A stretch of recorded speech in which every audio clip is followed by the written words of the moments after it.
D2 Word Life here with Rip Asshole Mantides.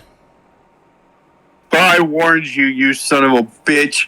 You made me watch a craptastic. I'd make you watch a craptastic for the end of the year, you son of a bitch.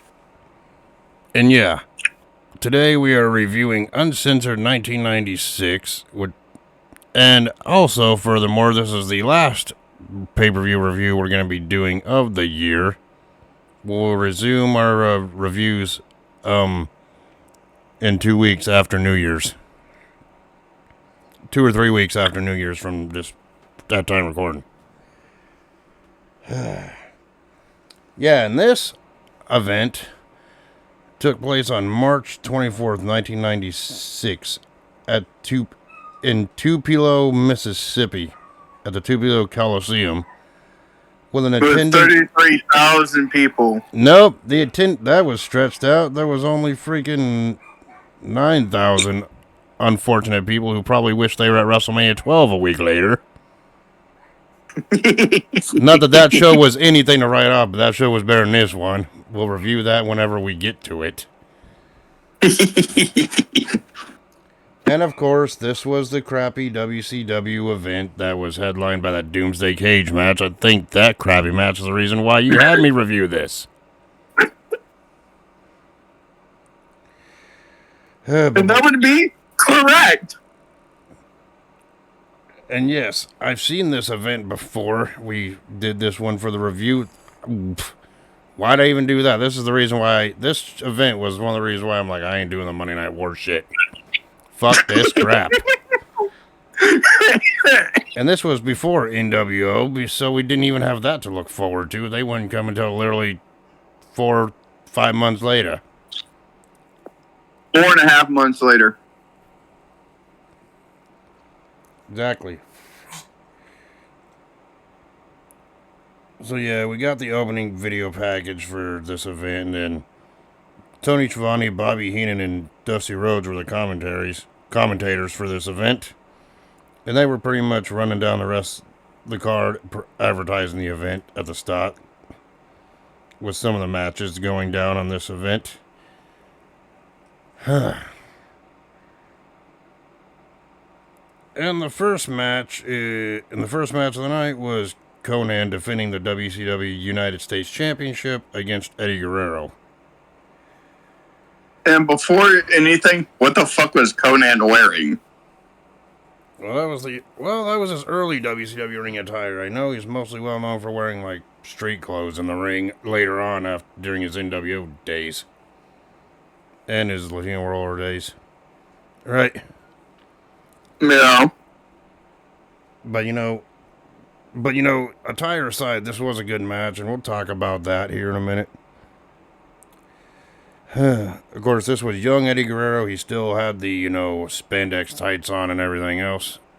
Before he got the leotard on, yeah. Before he went to his traditional wrestling tights only. Right? Yeah. But it didn't change the fact that he was stealing the show, even a crappy one like this back then.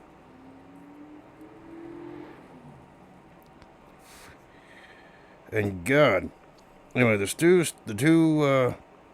like the match started with two with a lockup, with Guerrero working Conan in the corner and getting a wrist lock on. Right?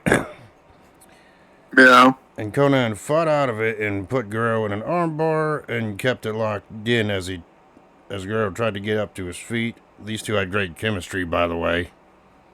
Right? Yeah. And then Guerrero battled back with a handspring off the top rope that took Conan down to the mat. And while Conan was down, Guerrero kicked freaking Conan in the head a few times and then locked in a figure 4 leg lock. Right? Yeah. But when he released the hold, both men went back to their feet, and then both men freaking exchanged like really good-looking near falls. But with neither man gaining the advantage here, or getting also. So both were still on an even playing field. Right? Yep. Then Guerrero hit a snapmare and locked him in the most devastating hold of mankind, the chin lock. Oh, I know. It's your most devastating hold that chin lock, isn't it, Dustin? Yeah, man. Yeah, man. Jesus Christ. Someone gets locked in a chin lock more. You know, there's only one person that can counter the chin lock, and that's James Ellsworth. He has no chin. Exactly. Wait, does He's that the mean chinless wonder.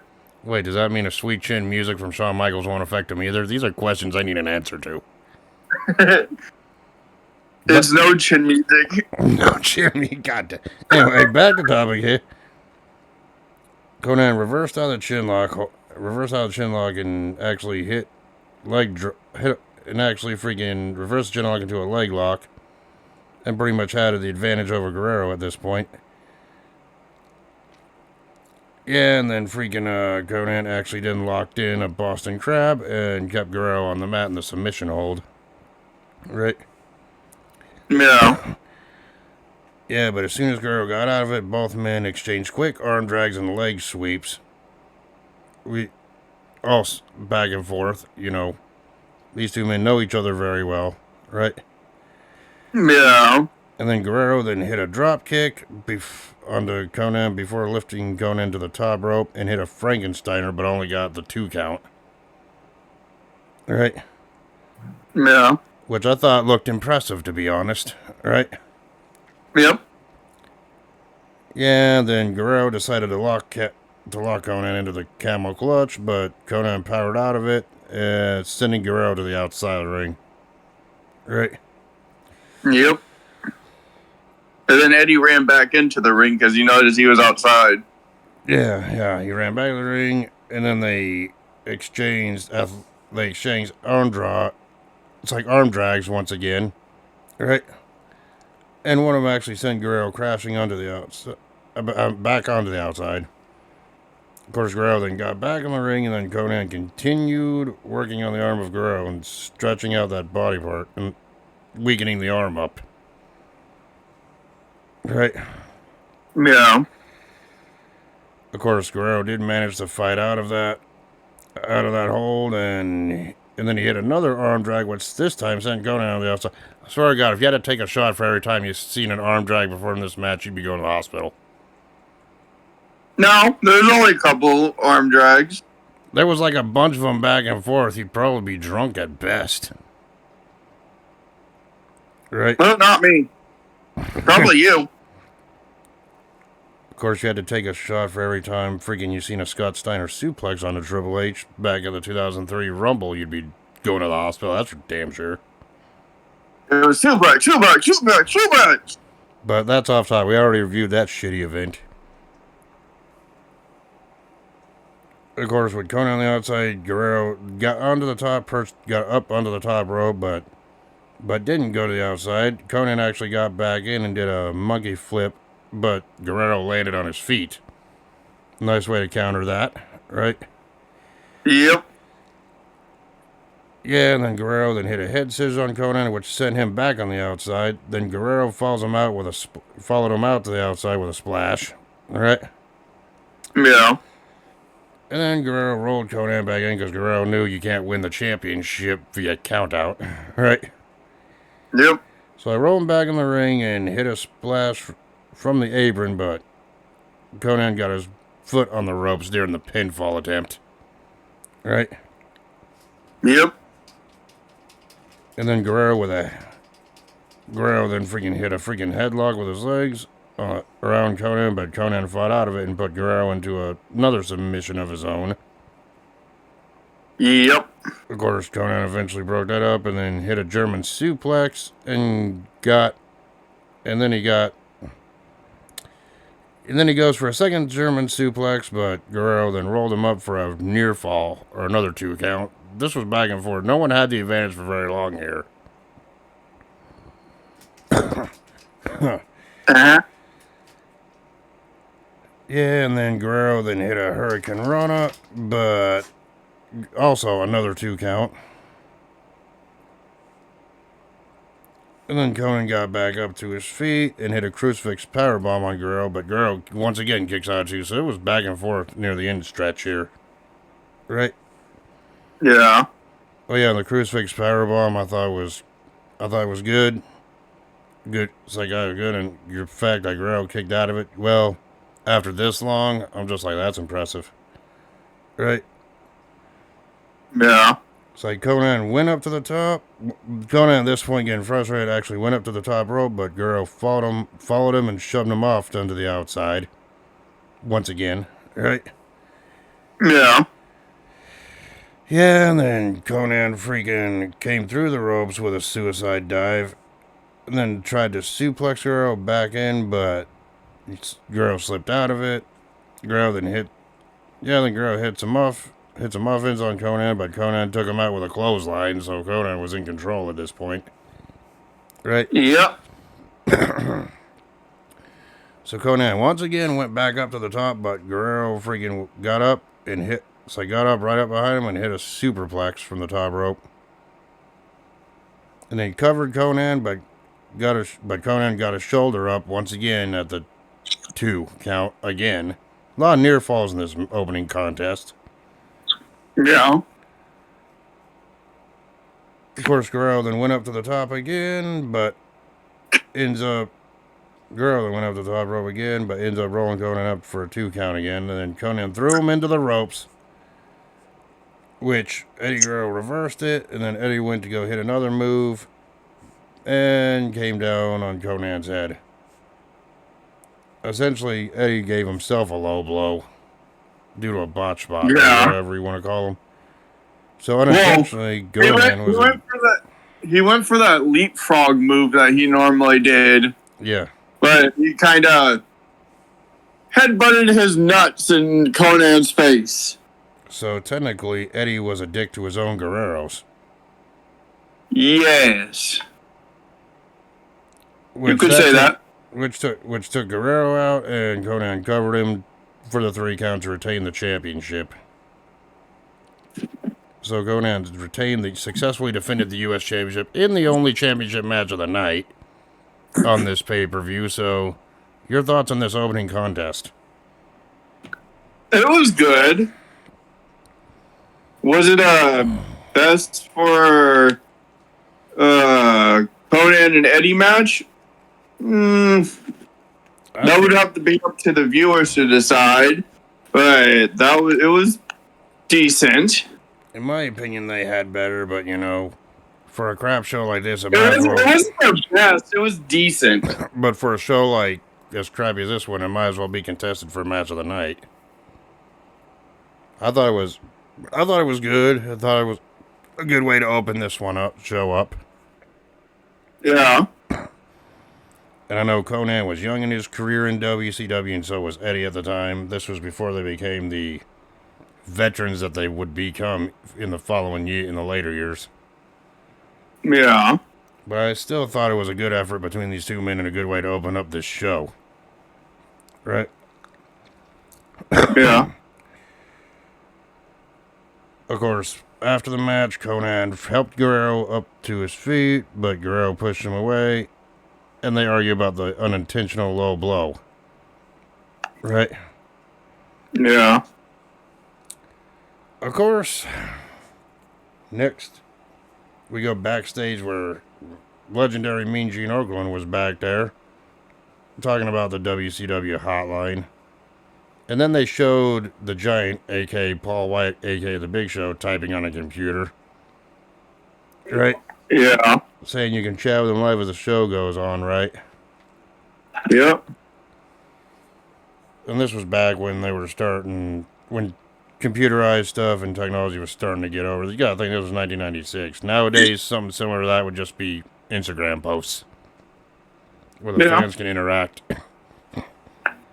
Right? Yeah. As you will.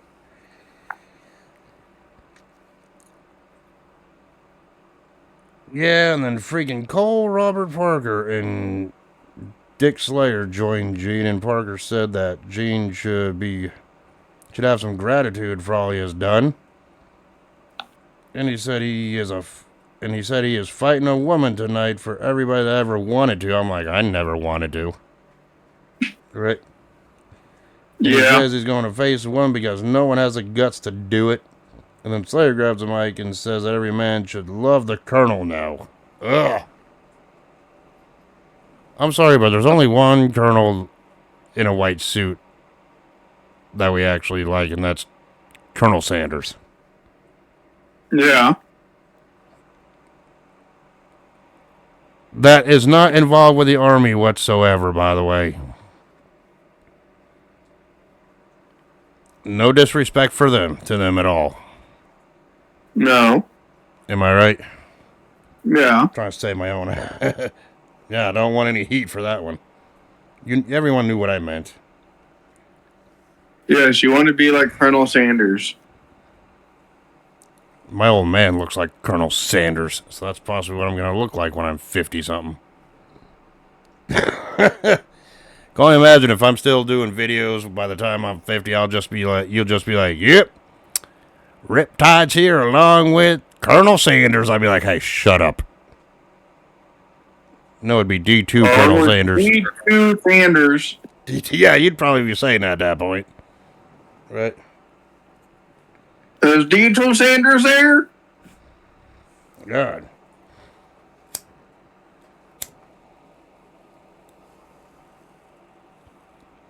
But then after the interviews, we go on for our next match, which was Lord Steven Regal, better known to modern audiences as William Regal, with Jeeves, or however the hell you pronounce that name. Jeeves. I don't really care. And he was against the Jeeves. And he was taking on the Belfast Bruiser, also known as Finlay. So I'm thinking to myself, oh, a William Regal versus Finlay match. You know, the Irishman versus the Englishman. You know, this one's going to be a hard-hitting affair. All right? Yeah, the fit Finlay. Since both of them had hard-hitting matches before. Even in their WWE days later on after this. Well, I forgot that Fit Finlay wrestled in WCW. So yeah, this may be a hidden gem, but then again, it may not be. That's just up to you to decide.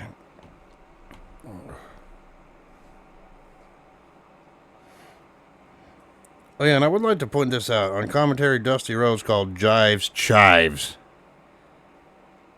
Yeah.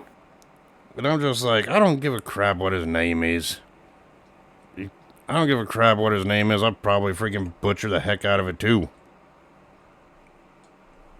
Right? Yeah.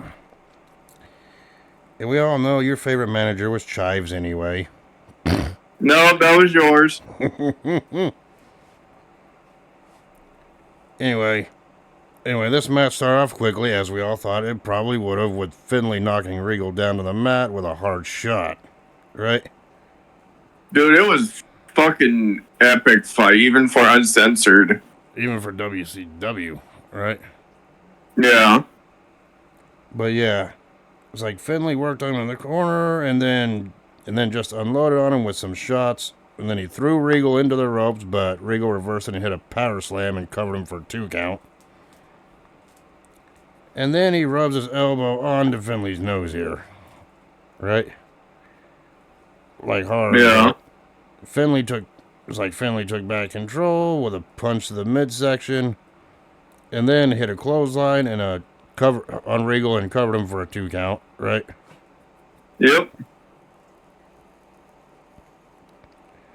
Of course, Finlay then kicked Regal in the back and then worked on him in the corner once again some more. Of course, then Regal freaking got the advantage back by hitting Finlay with a European uppercut, and then started working on Finlay's neck, trying to take control, weaken that body part. Yeah. Speaking of neck, did your character get her neck back? Really? Yes. Speaking of face, did your character ever get her face back? I don't know, I may be looking for it somewhere. But that's funny. That's another story for another day. Yeah, and then Finlay freaking battled back with knees to the head. Oh, yeah. With knees to the head, that's where I should have made the head joke for me. Right? and then snapped him over the mat. And then Finlay then threw Regal out of the ring and followed him out with a blow to the back. Right? Yeah. And then freaking then Finlay picked Regal up and dropped him throat first into their guardrail. on the outside. Yep. Like this fight felt like something you would actually see on Uncensored here. Yeah. And it's like Finley then slammed Regal shoulder first into the ring post and then stomped on his back out there. Of course, Regal eventually got back into the ring, so followed by Finley, but Finley continued working on Regal's arm here. Right? Yeah. Finley fought out of it and blasted him in the face. Hard, it looked like. Yep. And then Regal then hit a drop kick and covered Finley for a near fall or a 2 count once again. Right? Yep. And then Finley then hit a Finley hit a friendly. Oh, if there's one thing No, Finley is not, it's not friendly. friendly. God damn, I'm fucking goddamn tripping over my words here. Finley then hit an elbow to the head and took Regal down the mat with another armbar. Right? Yeah. And then Regal freaking fought back with his knees and started pounding at the face of Finley. Right? And then both men exchanged blows as they got up to their feet back and forth. Like they were really going at it hard. Which Finley followed that up by hitting a scoop slam and a senton for a 2 count on Regal. Yeah. And then Finley freaking put the most devastating hold in all of sports entertainment on Regal and hit the chin lock. It's like, and I was thinking, oh my God, Regal, tap out. You cannot take this kind of abuse. Right? Yeah. But Regal did not give up. Instead, he got out of it with an elbow to the head of Finley, which dazed him. And then Regal hit a big clothesline coming out of the corner onto Finley. Yep. Of course, Finley battled back when he slammed Regal's head on the apron and then hit him with some elbows and slams into the guardrail on the outside. Right? Yeah. Then Regal hits his shot and sent Finley back into the ring. And as he was coming back, gets kicked right. And as Regal was coming back in the ring, he gets kicked right in the face, right, by Finley. Finley then tries to suplex him on the inside of the ring, but Regal blocked it and suplexes him to the outside. So, yeah. Yeah. Which Finley did at this point did look like he landed on his feet, but he fell down anyway. Of course, even the commentator's like, oh yeah, Finley got a lucky break there. I'm just like, no he didn't, he still went down. The only saving grace is that he didn't land out there on his back. Right? Yeah. Yeah, and then Regal hit some shots to the chest, and then as he tries to get back in the ring, and he hit some elbows onto Finley as well. Of course, Finley fought out of it again and kicks Regal right in the back. Hard. Right? Yeah. Yeah, and as you could say, these two looked like they were legit having a fight here. Yeah. Yeah, and then Regal worked Finley into the corner and then distracted the referee so he can be a dick to Finley shillelaghs. If you want to call it that, right? With a low blow. He was a dick to his shillelagh. Yep. Of course, Regal gets a kick in of his own, and Finley gets to his feet, only to be taken down once again.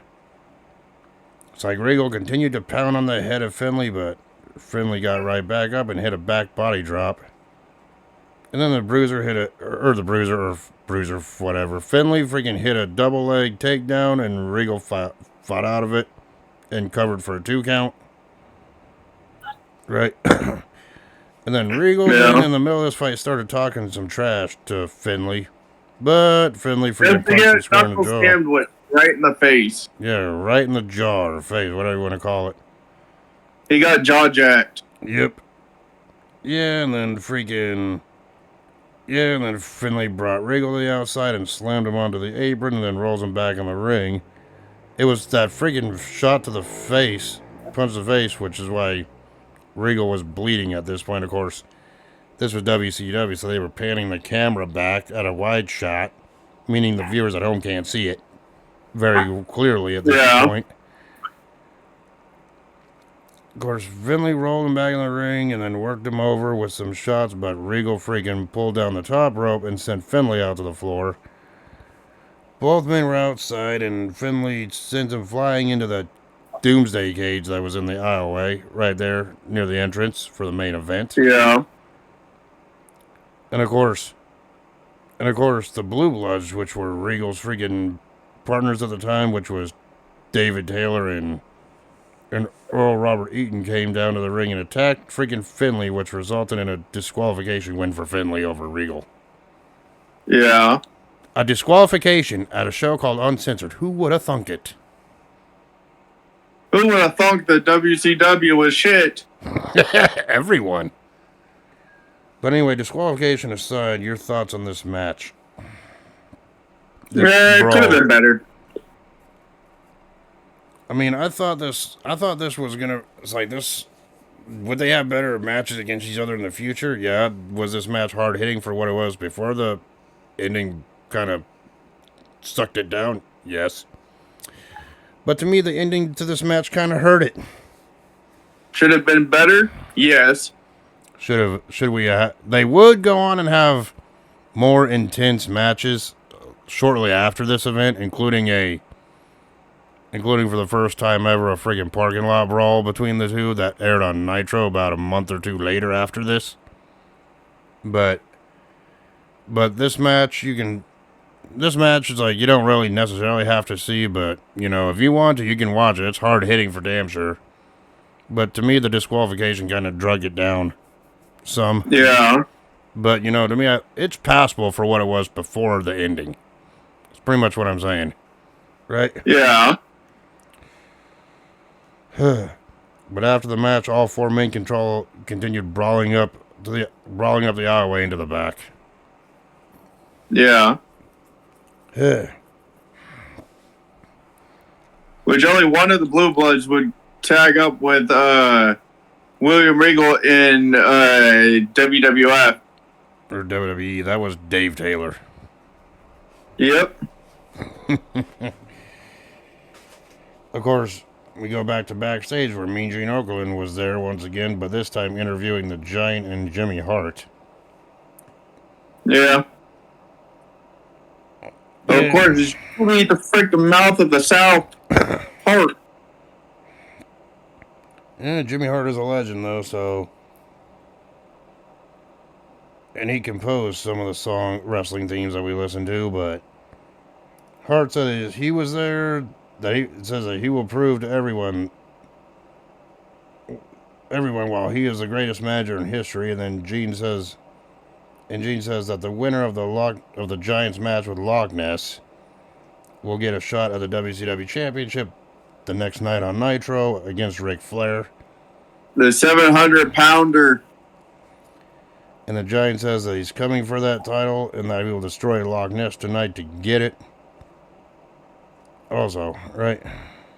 Yep. Yeah, and then Gene freaking advertises the hotline once again and then brings in Loch Ness. I know this guy, once known as Giant Haystacks, I believe, in Britain. I'm pretty sure he was a big deal here, but this WCW run was pretty much at the end of his career before his passing. All right? Yeah. And then Loch Ness calls Jimmy Hart a weasel face, and he said regardless what Hart does to him, he said he was going to beat the Giant tonight. And he said he didn't say what he was going to do to the Giant because it wouldn't be allowed on TV.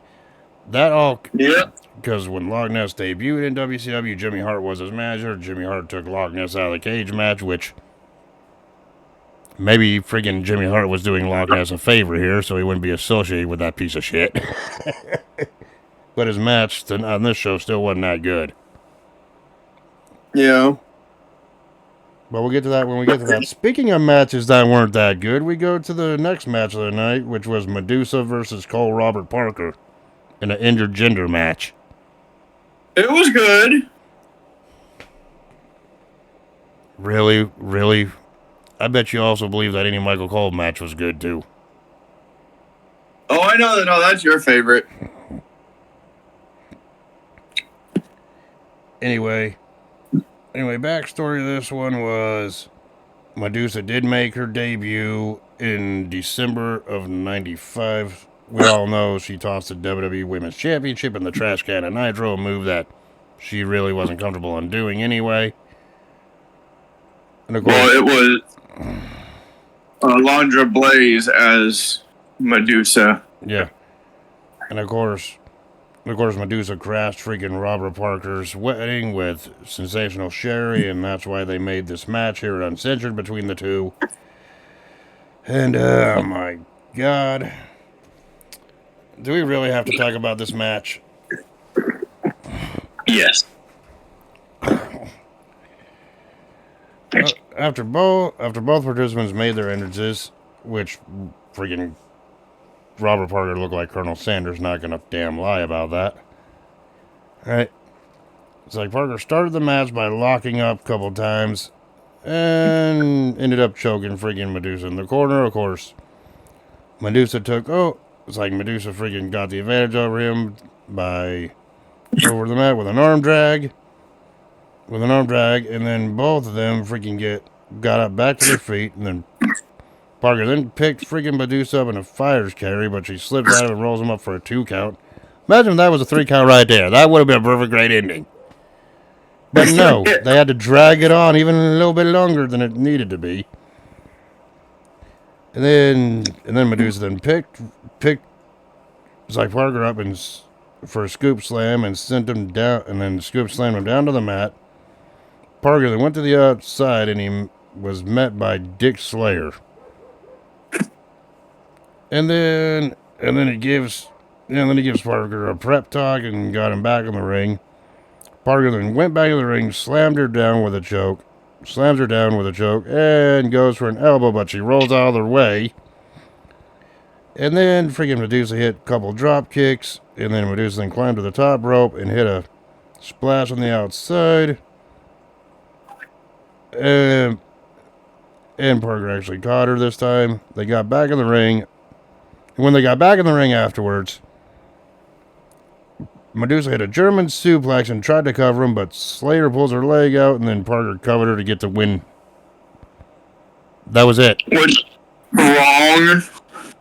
That's pretty much what happened. You've seen what happened. It was a crappy ending. Yes, but it looked wrong with Colonel Parker or Sanders. Or Tennessee Lee, whatever you want to call him. He literally put his nuts in her face. So, yeah.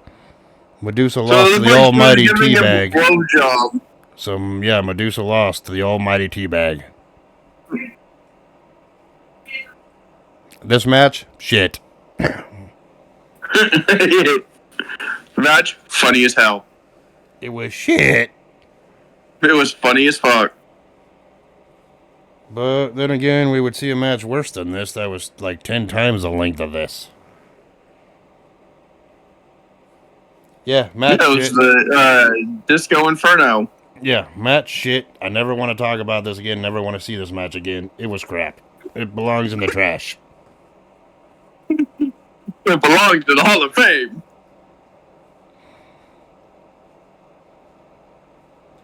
Oh, you are just trying to drive me nuts. Just you wait till the end of this review. Well, I'm going to get you back for this crap. Try to get me back, and I'll get you back twice as hard. So, yeah, Robert Parker won the match. That match was crap. Yeah. Of course, Lee Marshall was backstage with the Road Warriors. And Hawk was trying to say something, but Animal cut him off. And Animal said they were going to kick everyone's butt in WCW, and they will destroy Booker T and Sting in the street fight. Chicago street fight. And Hawk says they will remove their... It's like... Brain Season, they will always get the job done. Brain Season, always get the job done. the fucking brainstem. Yeah. And get the job done. Yeah, but anyway. Medulla oblongata. Yeah, whatever. It's like That they would have to depend on depends for the rest of their life. Just like a certain ex-president. Not touching that one. Moving on. Then there was a commercial that aired following WCW Slamboree 96. Another great fucking show. Fuck that. Which will be a lethal lottery, and it was a tag team fucking tournament thing or whatever. I don't give a crap about it.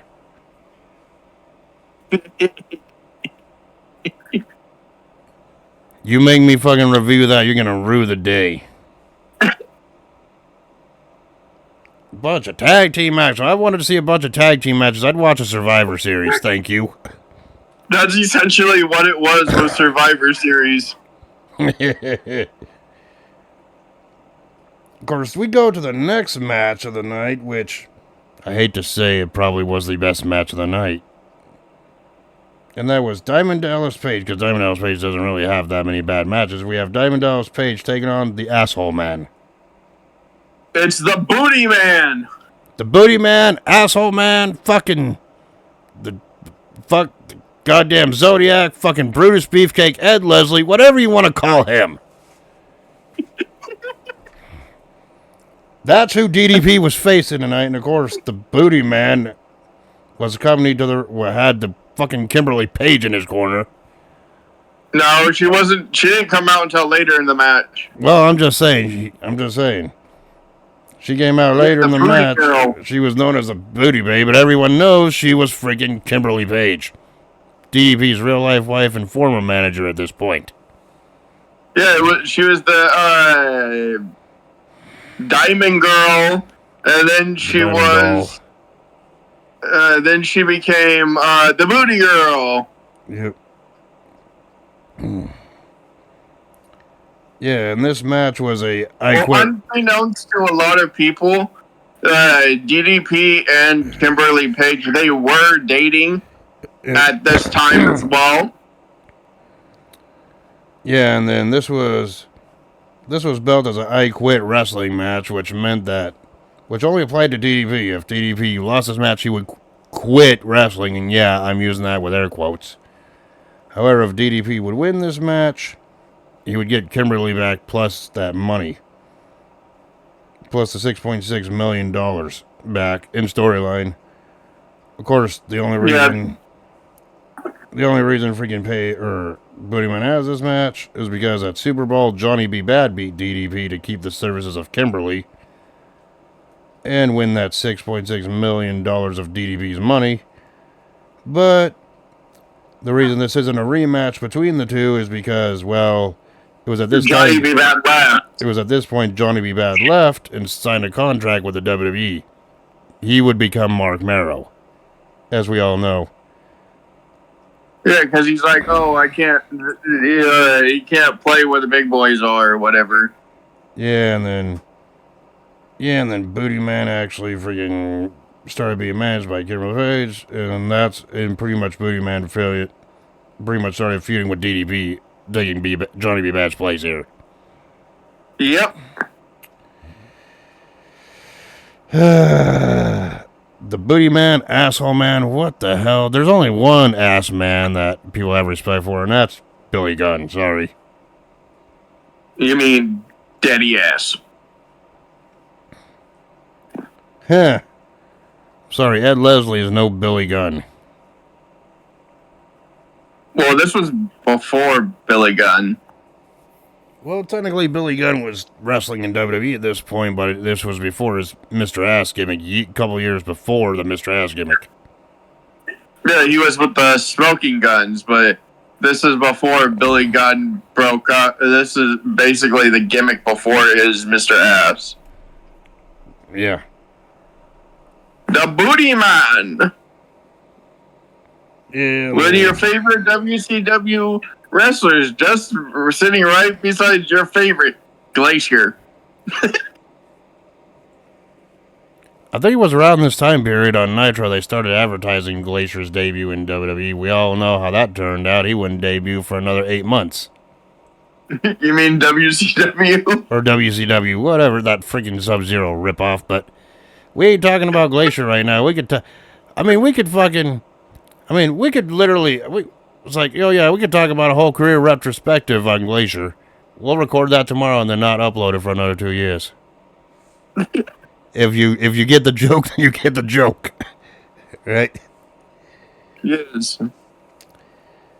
Of course, Paige jumped out of the ring at the start of the match, avoiding Booty Man. I don't even know why Ed Leslie really ain't that intimidating. Right? Yeah. Yeah. And then he started mouthing off to the crowd. Yeah, then he started mouthing off to the crowd, and then he eventually got back in the ring, and both men locked up with... I'm just going to call him Beefcake. I'm not going to say Booty Man the entire friggin' review, sorry. Booty Man! With Asshole Man getting the early advantage. Booty Man! And then Asshole Man hit Paige with a shoulder block. Booty Man! Come back out to the ring. I'm just doing this just to annoy the hell out of you at this point. Right? Oh, I'm doing it just to annoy the hell out of you. A booty lover! Yeah, I forgot this is Booty Man I'm talking about. It can't be Asshole Man because I'm talking to Asshole Man right now. You. Right back at you, bitch. Yeah, and then freaking Asshole Man hit Paige with a... Booty Man! Fucking knocked him out of the ring. Then Paige got back in the ring. DDP got back in the ring, but he was met with a right hand from Beefcake. I don't give a fuck, right? Yeah. And then Beefcake, or Booty Man, whatever. Booty Man! Booty Man continued working on the arm and took Paige down to the mat. But Paige got back up to his feet, and then he missed Booty Man in the corner. God damn it. Why, of all names? And DDP was sent flying on the outside again. I don't know why they called him Booty Man. Yeah, and then freaking Paige walked up the aisleway, but Booty Man chased him out. Oh man, imagine getting chased by someone named Booty Man. The Booty Man's coming to get your booty. Oh god. He chased him out, and... Yeah, and then he pummels, then freaking Booty Man fumbled Paige on the way back to the ring. And then Paige and slammed his head on the freaking apron and rolls him back in the ring. Paige backed off. Then Paige pulled him into the corner and back in the ring and took advantage with some elbows to the head. Of course, Booty Man then came back, or Asshole Man came back. Booty Man! Okay, fine, Ass Man came back. Wait, this isn't Billy Gunn. Booty Man! It's like Booty Man comes back and pounds Paige in the head with the turnbuckle. Rams Paige's head into the turnbuckles. And Paige or DB fell out of the ring again. At this point, it was when Kimberly came out. Yep. And of course, then Booty Man or freaking goddamn Booty Man, Asshole Man freaking rolls Paige back into the ring. Man! And then he hit a double axe handle. It's Booty Man. He hit a double axe handle on Paige, and then Asshole Man got to his feet and then hits Paige with some kicks to the midsection. I'm sorry, I can't do it. You will do it. It's his name. You have to do it. Yeah. And then both men ran the ropes, but freaking Booty Man took him down and took Paige down and covered him for a 2 count. It's like Booty Man then came off the freaking ropes with a cross body to Paige, but Paige ducked and Booty Man hit nothing but match, so Booty Man went splat. Right? Booty Man hit the booty of the splat. Yeah, and then Paige hit a belly to back suplex and covered him for a 2 count. What the fuck? I think you're losing over here. Then once again, DDP put the most devastating hold in all of sports entertainment, a chin lock on Booty Man. And then He put the booty chin on him. God damn it! And then the referee dropped Booty Man's arm twice, but Booty Man managed to get up before 3. Come on, make it. Come on, Lavabio. Of course, Booty Man tried to make a comeback, but DDP hit him with a knee and took him down. Took Booty Man down, so he kneed his booty. Wait, what? God damn it! Then Booty Man came back to his feet and and attempted another comeback, but DDP freaking dropped Booty Man throat first into the top rope. Of course, Kimberly, who was out there at this point, like you mentioned, it's like DDP grabbed Kimberly and kisses her, but she slaps him, and then the Booty Man hit a high knee to pick up the 3 count. He hit the booty knee. Your thoughts on this match? It needed more booty knee. God damn it. I thought the match was okay, and unfortunately, I thought it was the only decent match on this card. Well, or I could say it needed more booty girl in there. Ugh. God damn. I know you're obsessed with Asshole Man. Oh, I know you're obsessed with the booty man. That's not me. That's you. No, I was more obsessed with the booty girl. Uh-huh. Sure. Yes. So yeah, I thought this match was alright despite one of the many different names Bruce Beefhaker Ed Leslie had in his WCW run. This one being the weirdest. Well, even by Brutus Beefcake in WWF or WWE or whatever, however you want to do it. Yes, and to me that was Ed Leslie's most successful gimmick, at least most memorable one. Besides the Booty Man. All of his other failed gimmicks were in WCW. The Booty Man. Yes. All of Ed Leslie's failed freaking gimmicks were in WCW, as we know. The only reason he even had a job there was because he was Hulk Hogan's best friend in real life. Yeah. Oh yeah, I can't wait for the goddamn freaking Starrcade 94 freaking event when Booty Man or Zodiac or Ed Leslie main evented that show with Hogan. I know you're gonna love reviewing that one. You make me watch that, I'll make you watch an even worser one. Oh, I know there's worse ones than this. After the match, the Booty Man kisses Kimberly Page, or the Booty Babe, or whatever you want to call her for this show. Booty Girl. And she flew away, and because of Page losing it, they had to... because of DV losing this match, he was, quote, forced to quit wrestling, which we all know did not happen. Because a wrestler coming out here on a stipulation, losing a match and saying he's going to quit or leave wrestling or a certain brand is about as believable as you saying, oh, there's no death there during a death run. Oh, there's no death there. There's life. Puh. Anyway, we go backstage where Mean Gene Okerlund was there interviewing Lex Luger and Jimmy Hart again. Hart said it's a sad night because this will be the last time he walks Lex Luger down to the ring. And then Hart then presents Luger with a t-shirt that says he loves him, and then says he loves him before walking away. You get a jacket? Or a jacket, whatever. Jacket, t-shirt, whatever. And then Luger says he's caught between a rock and a hard place. Luger says that this cage match tonight would be the most dangerous match he's ever been a part of. More like the most shameful match he's ever been a part of. And then Luger says... Well, another superstar was supposed to be there. Yeah, and then Luger says he regrets the fact that he has to leave Sting to wrestle by himself, but he said he'll be watching his back all night long. Because, at this point, Sting and Luger were the WCW Tag Champions. Yeah, he didn't watch his back all night long. He watched his back He didn't even watch his back. All he fucking did, which will be going into the next match soon. Or one of a few matches soon. Is watch out for his damn self.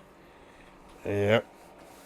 Because that's all Luger did throughout his career, even in the WWF or WWE. he freaking watched out for himself. Even when he was tagged up with a bunch of different people, he just watched out for his goddamn self. Yep. But anyway, the next match. Do we really have to talk about this one? It was the #1 contenders match for the WCW Championship between Loch Ness and the Giant, aka the Big Show, aka Paul White. You mean the shortest match ever? Shit, this one was shorter than that Robert Parker Medusa match. I don't even know how, but it was. Right? Yeah. It's like both. Do we really have to talk about this short match? Okay, let's talk about this short match. It's like Loch Ness and the Giant with Jimmy Hart freaking made their way out to the ring. Matt started out with Giant hitting a knee, and then he started chopping Loch Ness into in the corner. And then freaking the Giant got a boot to the throat, but Loch Ness freaking came back with a thumb to the eye and a headbutt. Then he drove Big Show or the Giant's head in the corner, and then the Giant came back and started slamming Loch Ness's head instead into the corner. Yeah. And then the Giant freaking came back. It's like Giant came back with a splash in the corner, but Loch Ness moved. And then Giant sent him out of the ring. And the Giant is sent out of the ring by Loch Ness, right? Yep. And then the Giant gets back into the ring, and then gets taken down, and then gets taken down with a chop. Then Loch Ness then hits an elbow, goes for another one, but Giant moves out of the way, and then the Giant hit a clothesline, and then kicks Loch Ness to the ground, and then hits a leg drop, and covered him to pick up the win. He hits him in the solar plexus, and freaking says, "This one's for you, Hogan," and then just leg drops him. Yep, and Big Show or the Giant, or Big Show, whatever you want to call him, got the win here. Yeah, this match was shit. But, you know, there's not... I mean, the Giant or the Big Show back then could athletically go. I mean, this guy, believe it or not, was actually hitting drop kicks off the top rope in his WCW days.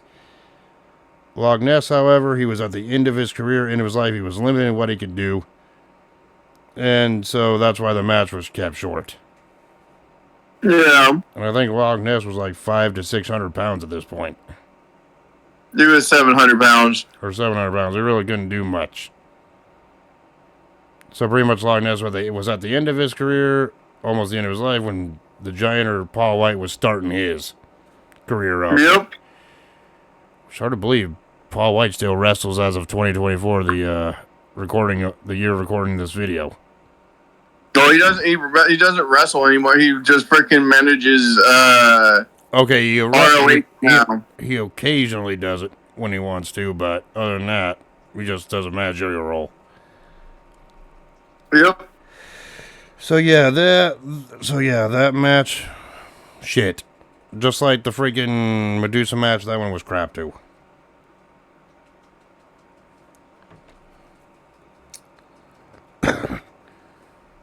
So yeah. It was short and simple. Yep, and then Lee Marshall was backstage, and he talked about the Chicago Street fight coming up, and then Booker T and Sting join him, and Booker was talking about taking the Road Warriors out and getting Harlem Heat a chance at the tag team titles. Sting says that Booker came from the streets, and he shouldn't forget that, especially tonight. Sting says the Road Warriors don't stand a chance tonight, and that Booker and Sting will come out on top. Yeah. So, what we have here is, oh god, this one's a long slugfest. This was a semi-main, by the way. We got 2 more matches to talk about, and this one's a slog to get through, and I don't even know. It's like, I might pass out in the middle of this fucking shit, right? I seen it once. I thought it was okay, but then the second time I'm just like, can this one be over, please? And yes, I'm talking about the Chicago Street Fight, or the Street Fight, whatever. It was WCW Tag Team Champion Sting and Booker T teaming up to take on the Road Warriors, Hawk and Animal. We all know them. 4 Hall of Famers going at it, right? Yeah. With the stipulation being if Sting and Booker T won the match, then Harlem Heat, which is Booker T and Stevie Ray, would get a shot at the Sting and Luger's WCW Tag Team titles, right? Yeah. And goddamn, you gotta make me fucking talk about this match. And of course, this match was hard hitting, but it felt like it drug on and all. And we'll get to that. We'll get to that after we talk about this match. Anyway, Yeah.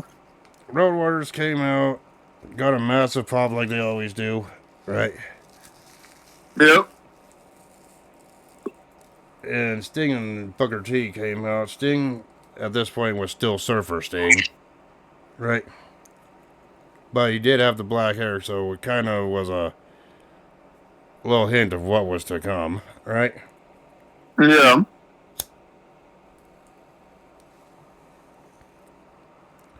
And of course, the Road Warriors brought the fight on early, attacking, freaking, going after Sting and Booker T in the entrance ramp here, or aisleway, or whatever you want to call it. I don't think Sting turned Crow until Luger fucking turned his back on him. Yeah. It was like later in '96 where Sting freaking turned Crow, but I think it was a couple months after this pay-per-view. I know it was after the NWO forming in July of '96 that Sting slowly started going down that path. Yeah, because Luger turned on him. Yeah, but anyway, Sting and Animal were going back and forth on the outside as Booker and Hawk were going back and forth, and Booker and Hawk were going back and forth on the outside of the ring. And if I miss some spots or something, I don't. This is just an insane match from start to finish. Animal freaking slammed freaking Sting's head into the corner, and then he goes up for the 10 punches. And went up for the 10 punches, and then Hawk flipped Booker over onto the outside. And then all 4 men got back in the ring where Booker hit Animal with a scissors kick. Can you imagine? Can you imagine if it was a 3 count right there? I'd be like, great! Can we move on, please? But no. Animal came back with a power slam and only got a 2 count on Booker, I believe. Right? Yep. See, you're already yawning, and then we're talking about you're already yawning. You're like, this is boring. This is a slog. It was a boring match to watch, and it's a boring match to talk about. Well, we gotta talk about this. Animal then drops Sting's head on the top rope, and then he puts Sting crotch first into the top on the ring post. Booker then takes Hawk down with his Hawk down, but he recovers and starts working Booker over with chops. And then Booker then wrapped freaking Animal's leg around the ring post, and then Sting came in and hit him with some punches to the head. Of course, Hawk then got pile driven onto the floor, which he no-sells like you in 2K. Hawk was always known for doing that, by the way. Right? Yeah. But it didn't matter because Booker took Hawk down with a clothesline. And then Animal then hit a clothesline on Sting on the inside and then covered him for a 2 count. Yep. And then Sting came back, got the momentum back with a bulldog, but Hawk breaks up the pin attempt, saving Animal from being pinned. And then Hawk started choking Sting while Animal threw Booker back onto the outside of the ring. And then Sting and Hawk go to the outside, and all 4 men were beating each other up by the guardrail at this point. Yep. And then Booker rolls Animal into the ring and then comes off the top rope, but Animal hit him in the midsection. Yeah, and then freaking Animal then hit a drop kick and covered Booker for a 2 count. And at this point, it just started turning into a slog for me. Hawk and Animal double team Sting on the outside before Hawk came back over. The Animal started beating on Booker some more. Yeah. Then Booker actually managed to fight back and got Hawk into an armbar as Animal and Sting freaking make their way up to the entrance ramp beating each other. Sting actually hit Animal with a chair and makes his way back to the ring. Then Sting hit Animal with a chair, or hit freaking Hawk with a chair. And then Animal made his way back into the ring, grabs a chair from Sting and threw it away. Animal took out both freaking Booker T and Sting with a chair, right? Yeah. And covers Booker only to get a 2 count, right? Yep. Then Booker hit a sidekick on Animal and Sting drilled Hawk with a pile driver, which he no-sells again like you in 2K. Uh-huh. Well, these days, those jokes are going to become enough to where you're going to be like, face me in 2K or you're a bitch. She faced me in 2K, little bitch. Well, if they would fix their fucking servers. Right. Then Hawk then hit a power bomb on Sting, but didn't cover him in favor of dealing more damage out to Sting. Right at this point, Animal then was choking Booker on the outside with a cable, however. And then Hawk was then choking Sting on the inside. Hawk then tossed Sting to the outside and throws him over the guardrail. And Hawk continued battling Sting amongst the fans as Animal tossed Booker into the ring post, knocking him down once again. It was at this point I'm like, when is this match actually going to get more hardcore, right? Yep. Then Hawk grabbed a chair and hit Sting in the head with it. At least Sting has a head. My character briefly did not on Fortnite. Yes, you had no head. Yeah, and then Booker actually recovered and came off the apron with a splash on both Hawk and Animal. Then he throws Animal into the ring, and then Sting throws Animal in as well, and so all 4 men are in the ring. Booker and Animal came out to the other side, where Animal throws Booker into the Doomsday Cage on the aisleway outside. Right? Yeah. And then Hawk took Sting down with a clothesline as Animal and Booker made their way to the back of the ring. At this point, they had the double screens up, so it was kind of hard to keep track, right? Yeah. I'm trying to figure out which one to focus on the most here. And then Booker comes off the top rope with a clothesline, and Animal then continued the assault on Sting. And then they both collide, and then Sting gave Animal a low blow, so Sting is a dick to freaking Animal's LODs. After falling head first onto him by accident. Right? Yeah. Then Sting continues beating on Animal, but it wasn't, not for long, and Animal freaking got the advantage over Sting by choking him once again. And then Hawk throws Booker into the corner, but Booker hits an elbow as Hawk came charging in for, I'm guessing, like a corner splash, so I'm reversing it.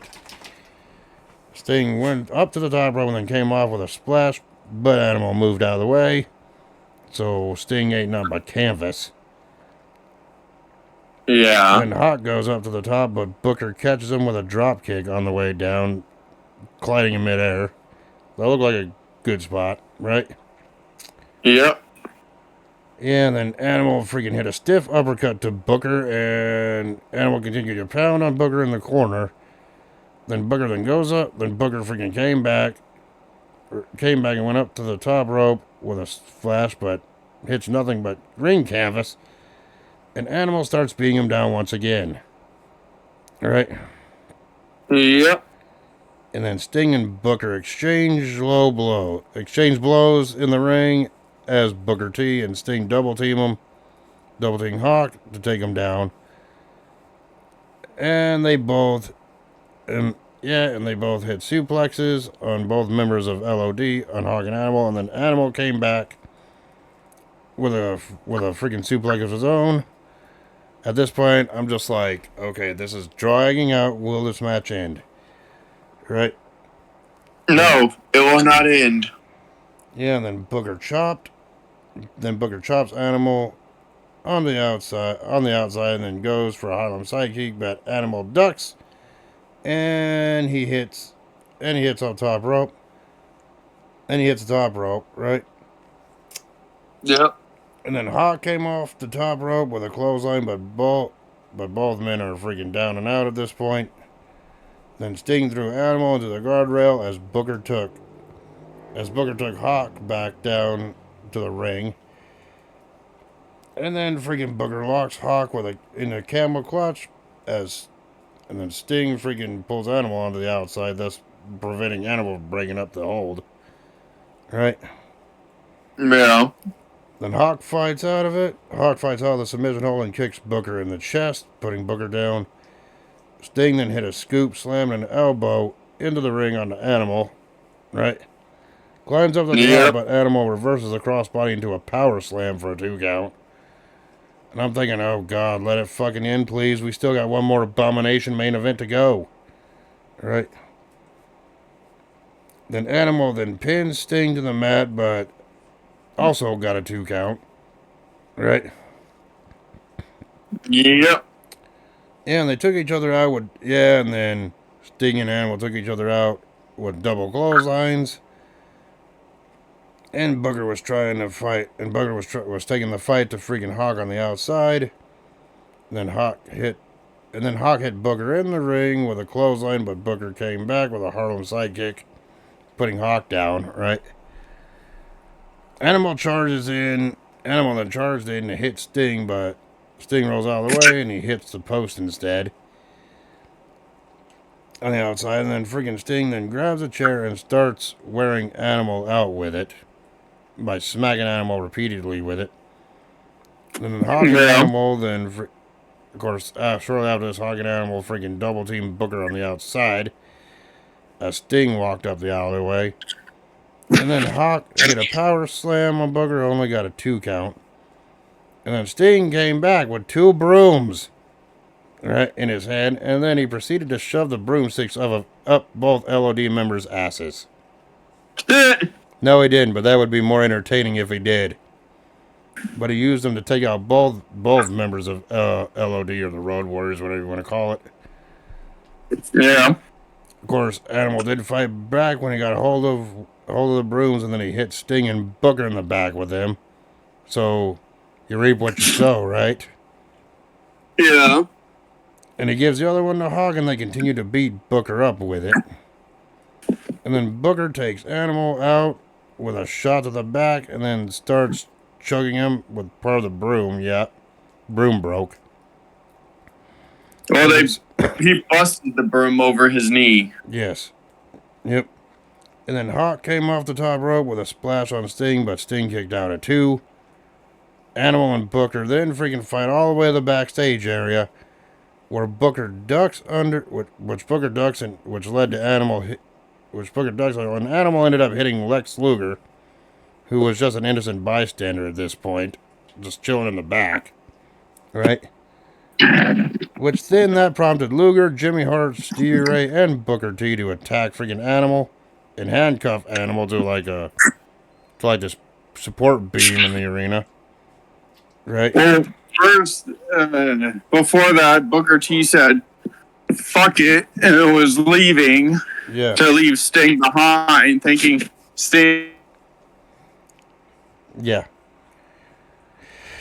But backstage on occasion, Animal was handcuffed backstage. He couldn't go nowhere. To the back with him. Then they ran into Lex Luger back there because he was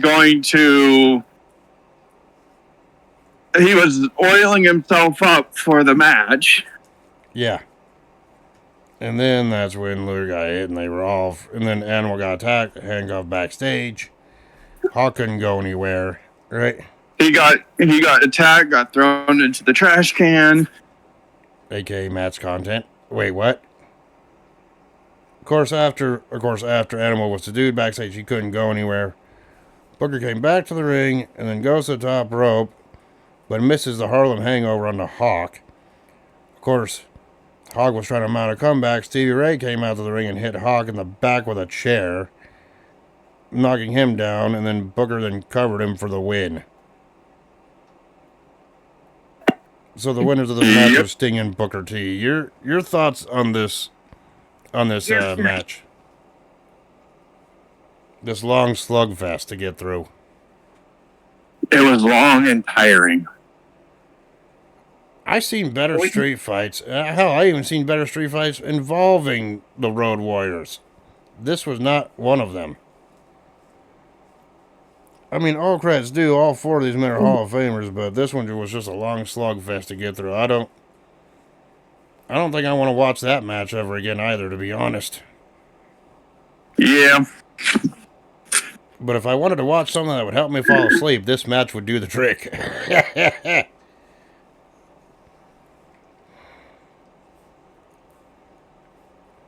After the match, Stevie Ray is backstage hitting Animal with that same chair. Up on my Sting phone. and Booker go to the back. Went to the back as they showed replays. Right. Yeah. No, that's cool. Anyway. Now, we just got done talking about that street fight. And I even said just a moment ago, that's a match I never want to see again. As you know.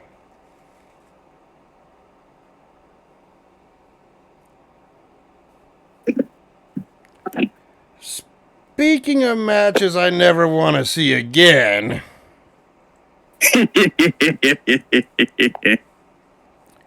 we go to the main event of Uncensored 1996. A match that has become so infamous in wrestling lore, it's practically a fucking joke. Everyone in the history in the right mind, every wrestling fan in the right mind, hated this main event. And it's looked at as one of the worst matches in WCW history. Yes, I am talking about the Doomsday Cage match. Where it was the alliance to end Hulkamania, which was WCW champion Ric Flair, Arn Anderson, the Taskmaster, a.k.a. Kevin Sullivan, Lex Luger, Ming, a.k.a. Haku, the Barbarian, Z-Gangster, a.k.a. Zeus from the movie No Holds Barred, that actor, and also the actor from the Friday movie, which is actually pretty funny and good. And, of course, the Ultimate Solution, which, little fun fact for you, WCW originally had the name for that character as the Final Solution. I'm pretty sure no one did their World War II history on that one first. And we ain't gonna talk about that one, right? And of course, the big heel enemy team had Elizabeth, Woman, or Nancy Benoit, and Jimmy Hart in their corner. Fun fact: Brian Pillman was supposed to be on this freaking team too, but he freaking dipped. He's probably like, screw that! I don't want to be a part of this crappy match, right? Well, he would literally wanted to do something else because he didn't want to be teamed up with the Taskmaster. Taskmaster's Kevin Sullivan. Yes, who Brian Pillman was feuding with at this time, of course. This was like shortly before Brian Pillman was legit fired, and then went to ECW, and then eventually signed with WWE. Because of his loose cannon character, as we all know. Yes. And that 8-man team was taking on the Mega Powers, brother, which was Hulk Hogan and Randy Savage. Mega Powers, brother. In a 8-on-2 match. In 3 cages, your favorite match of the night. Yeah, with a set of wrestlers on the top cage, then they had to fight down to the second cage, and then lastly get the pinfall on the bottom cage with a ring, where a ring was set up at the bottom was. This match was crap, even though the visual of it was fine. After that, that's the only praise it gets. The visual of it was fine. The match was shit. But I'm pretty sure. But I'm pretty sure you want me. I'm pretty sure you want me to go over this abomination, don't you? Because that's what we do here on the review. Even if this, You loved it. that's what we do here on the Don't deny review. it. That's what we He do here on the loved review. it, We guys. go into this match on goddamn detail, even if it sucks the soul out of our body. He loved it. He just won't admit it. He loved the Doomsday Cage. Yeah. Yeah, just like how you loved last week's Starcade 97 reviewed, fucker.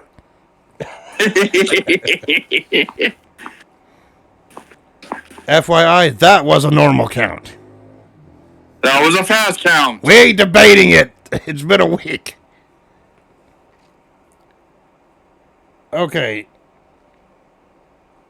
Okay, this was an 8-on-2 match, and Get off her. obviously after all the competitors have entered this damn cage, triple cage.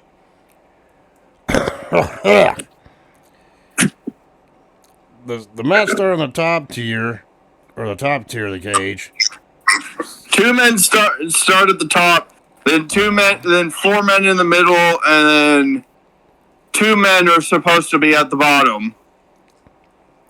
Yeah. But Absolute Solution and Sea Gangster didn't show up until the end of the match. Yep. It was the ultimate solution, but okay. It's like, anyway, the match started on the top tier of the cage. It was Savage and Hogan taking on Flair and Anderson first. Right? Yes. And of course, you could tell the wrestlers up there were uncomfortable fighting up there. It's not like they're on a mat, they're literally on a cage floor. They're on chain link. Chain link cage floors, too. Right? Yeah, they're literally on chain link. That was the whole fucking gimmick of the damn thing. Is cage on cage on cage with fucking chain link. Yeah. Just think about a Hell in a Cell structure, but on Viagra. That's what it looked like. It was worse than that. Yeah. And then Savage was working on Flair as Anderson and Hogan were going at it up there. And then Savage and Hogan started double teaming Flair, but Anderson broke it up. Flair then slams Savage into the cage, but Savage recovers and just starts beating on freaking Anderson in the process. Hogan and Flair. Then Hogan and Macho Man win. End of story. The end. End of pay-per-view. Goodbye, sweet Sally. Good night. You're making me go through this detail by detail. You're going to suffer with me, Dick. Even though I agree with you that I just want to get to the end, we can't do that right now. We got to talk about what happened in this match. Uh-huh. And then Flair and Hogan are face to face, and then Flair got a thumb to the eye of Hogan. And then Hogan then tears his t-shirt off, brother. Totally no-sells it. Knows a thumb to the eye. Comes alive, and then Hogan chopped him. Right? Chops him. Flair then was raking freaking Anderson's face against the other side of the cage. And then freaking Flair and Anderson started double teaming Savage, and Flair takes Hogan down. This is shit. And then, of course, the dread split screen comes back. It showed Anderson working on the leg of Hogan, and then Flair put a figure 4 onto Savage. Of course, then Flair and Hogan and Savage then both roll the moves over. So pretty much Flair and Anderson were forced to break the hold when the pressure was applied to them. Yeah.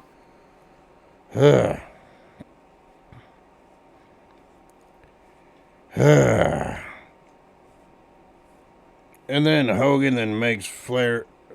Yeah, and then Hogan and Savage. It's like, get their hands on some powder.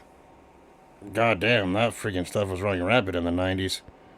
And they blind all members of freaking the, both Flair and Anderson up there.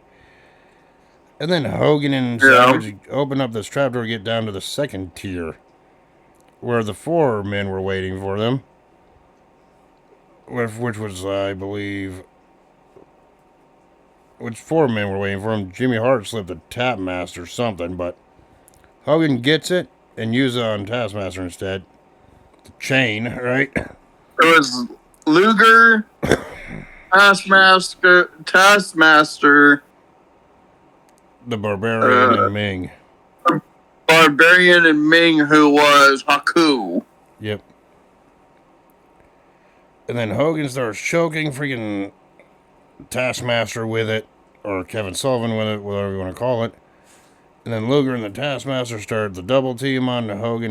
Just call him Kevin Sullivan because that's who he was. Just calling him Taskmaster is fucking annoying as fuck. Okay, Kevin Sullivan. Okay, we'll call him that by this point. Kevin Sullivan started double. It's like Luger and Sullivan start double teaming. Hogan as Ming or Haku and the Barbarian start working on Savage. Double teaming Savage here. Hogan then hit an elbow and fought out of it, and then walks over to assist Savage here. Hogan then takes out Haku and Barbarian and locks them in their part of the cage. He uses a chain to choke him. Yes, exactly. And then after having them two meet heads in the middle. Yes. Which is funny as hell. The Barbarian and Haku or Ming freaking no-sold their headbutts. I'm like, that's a Samoan thing. That's a Samoan thing. And then Hogan starts to get some offense on Luger as Savage and Sullivan exchange blows. And then Hogan then takes Sullivan out of the cage and proceeds to almost push him off the exposed side of the cage, which would have sent Sullivan flying down, but no, that didn't happen. Now, if it was Mick Foley on the other hand, he'd be like, I'm taking that bump. Right? Yes. Yeah, and then Hogan takes over. Well, look what he did at Hell in a Cell. He fucking literally almost died. Yes. Then Hogan took freaking Sullivan down to the bottom part of the cage, and then Sullivan tried to throw Hogan onto the floor, but Hogan then kicked Sullivan out of the way. Luger came back in with a shot to Hogan's back. And they worked down the aisleway onto the actual normal ring. Because, you know, this ringside was on the entranceway side of the entranceway here. And then Hogan hit freaking Sullivan in the head. With something that breaks it. We don't know what it was. I don't give a shit what it was. It was a weapon. You can just say it was a fucking weapon. Right? It's a spoon. Yes. It was a weapon, and then Hogan then rolls him. It's like then Hogan rolls him in the ring and then hits a boot. And then he comes back with a clothesline as Luger and with a clothesline on the freaking goddamn Sullivan as Luger and Savage are going at it on the outside of the ring. And then Hogan and Sullivan then came back towards the cage, and Hogan threw Sullivan right into the side of the cage. And then he runs. Yep. And then he runs over and takes. And then he runs at Luger and takes Luger out with an assist to Savage. To assist Savage, right? Savage grabs freaking Sullivan, but gets hit in the head for his trouble, and then freaking for that, right? Yep. And then Hogan with the back rake to Luger, and then he slams his head onto the guardrail. Luger's head into the guardrail. Hogan and Luger then go to the normal ring once again, and then Hogan hit him with a clothesline, and Savage and Sullivan came out of the ringside area, and then Savage hit him with a big piece of wood from the structure, right? Yep. He hit him with wood. Wood. He got wooded. He got hit by Woody. Yeah. And then Hogan was taking Luger onto the inside of the ring, but then Sullivan came in and he hit a low blow to Hogan, so Sullivan was a dick to Hulk Hogan's here. Yeah. Actually, no, I guess you can say that Sullivan was a dick to Hogan's 24-inch python, brother.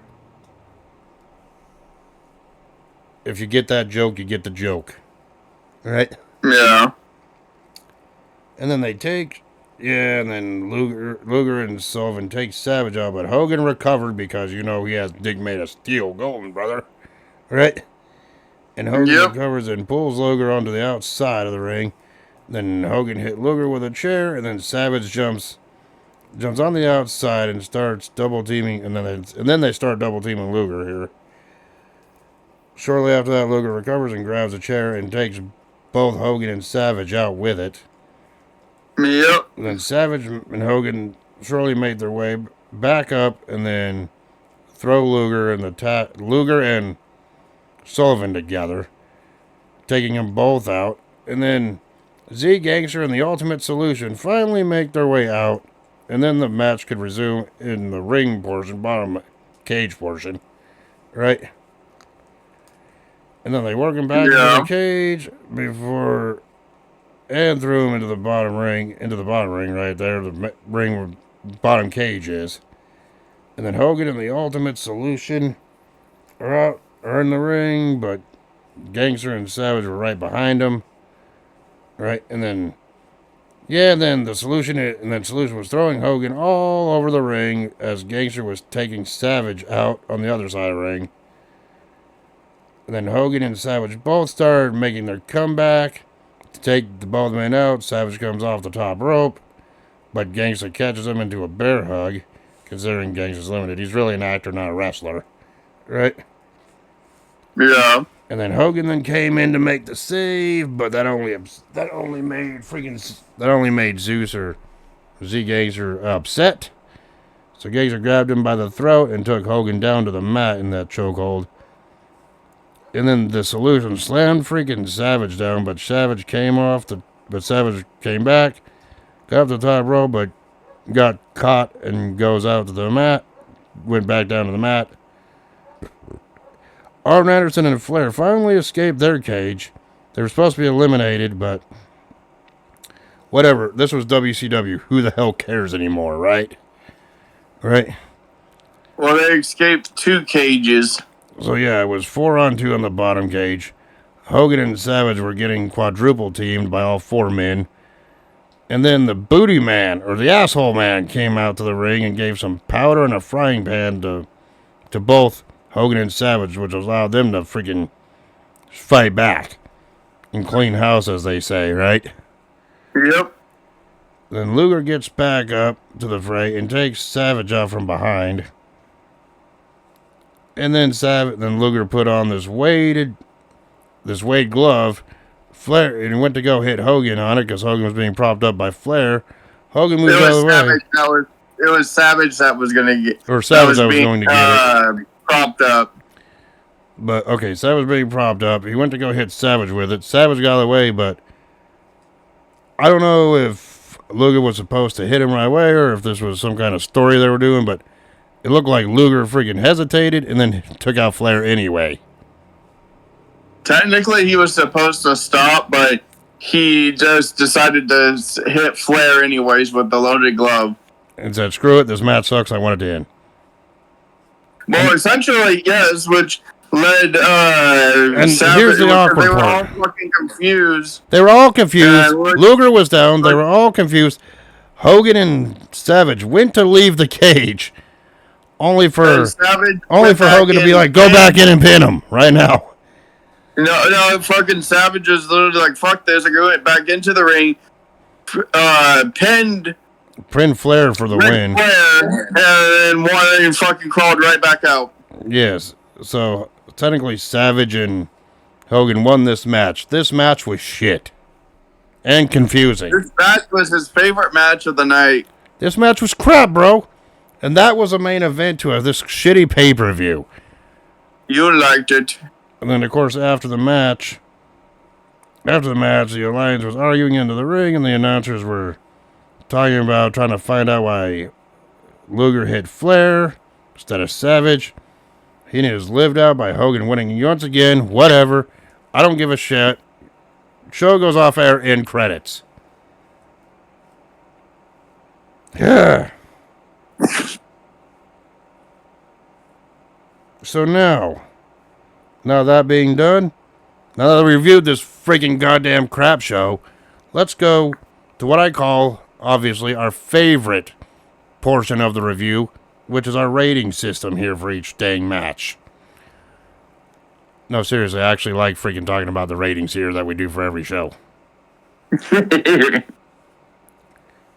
And then we'll start with the opener all the way to main event like we usually do. Conan defeating Eddie Guerrero to retain the United States Championship. I gave that one 3 3/4 out of 5.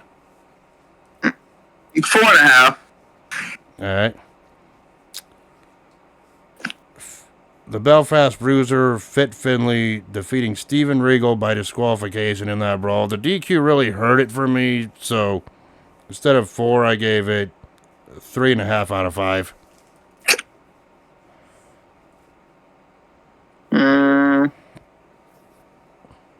I'd give it a 4.5. Yep. Colonel Robert Parker defeating Medusa in that singles match. 25 out of 5. Well, actually, no, 1/4 out of 5. That's what I meant. A point 25 out of 5. 1/4 out of 25. Don't even get 1. I'd give it a 0 because the wrong person won. The only reason I gave it 25 is because of Medusa's offense that she got. That's about it. That's the only highlight to that match. I'd give it a 0.5. Yeah, give it a 0.25. 1/4 out of 5, whatever. I'd give it half a star, so 0.5, yeah. Yep. Or 1/4, whatever. The Booty Man defeating DDP in that I Quit Wrestling match. I gave that one 4 out of 5. 4 1/8. That's very specific. Of course, the Giant defeating Loch Ness. 0 out of 5. 2. Yeah. It's like Sting and Booker T defeating the Road Warriors in that street fight, that long, sluggish street fight. I give it 3 3/4 out of 5.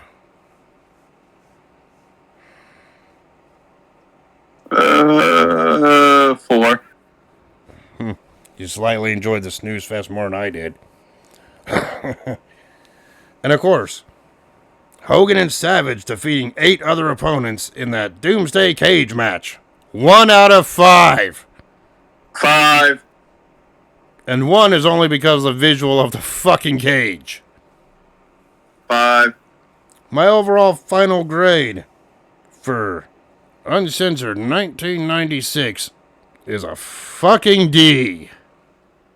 C.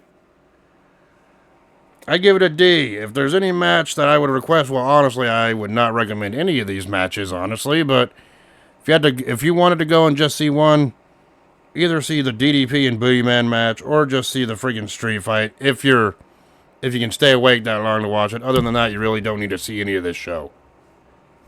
Yeah. That's just the way I feel. And I gave it a D being nice because of that street fight, even though it's long and sluggish. All right. I gave it a C because some of the matches were funny. Now, like I stated at the start of this, this was a final review for the year of 2024. We will be back, however, after New Year's in about 3 weeks. Oh, and that's my choice we're going to be doing. And you know, the next time we review will be in January, a star year. You know that, right?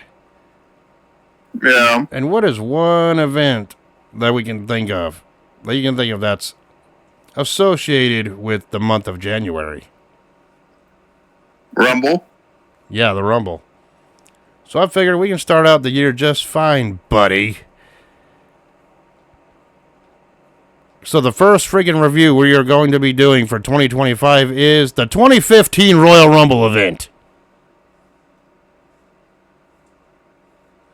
Okay, I forget which one that one is. That was the one where Roman Reigns won and got booed out of the building by everybody.